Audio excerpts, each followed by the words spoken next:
असांजे मुआशरे जो वॾे में वॾो अलमियो इहो आहे त हिते जेको आहे सो ग़रीब वीचारो न जाओ चङो न पो चङो। हिते ग़रीब वीचारे खे जेको आहे सो हुकूमत कुझु बि नथी ॾे, पर उन्हनि खे पंहिंजे बचड़नि जे पेट गुज़र सफ़र जे लाइ बि हुकूमतुनि जा नुमाइंदा कुझु बि कमु करणु नथा ॾियनि ऐं उन्हनि खे जेको आहे सो पंहिंजो परेशान था कनि, उन्हनि खां मंथली था वठनि। अॼु हिते पुराणी बस स्टैंड जी एरिया में हिकिड़ो जेको आहे सो वाक़ियो थियो।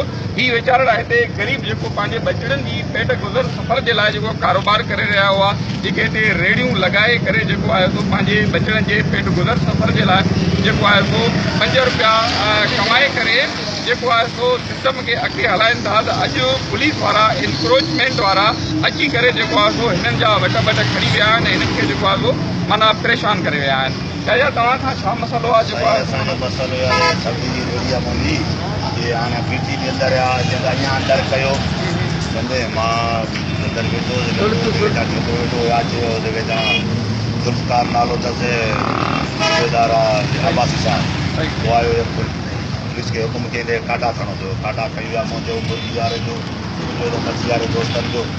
असांजे लाइ रात जो केरु आहे? रात जो आबासी आहे। हिन वक़्तु हुनजी पोस्टिंग किथे आहे? हिन वक़्तु जे DI ऑफिस जे भरिसां अथसि हिते।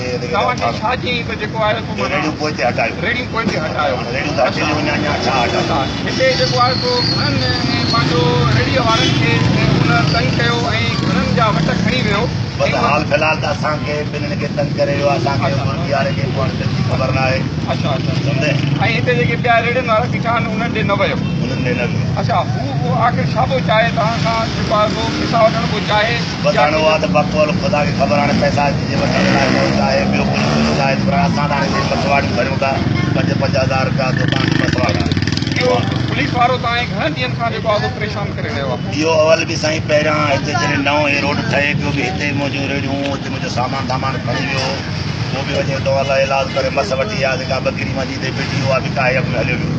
वरी हिन ते वरी हाणे वरी बहाल थी मोटी आयो आहे, या पहिरियों बदिली थी वई हुयसि, हाणे वरी मोटी आई, वरी ॾाढा खणी विया। हा भाई तव्हां हिते हुन छा चयो ऐं जेको आहे सो माना छा पोइ तव्हां खां डिमांड करे?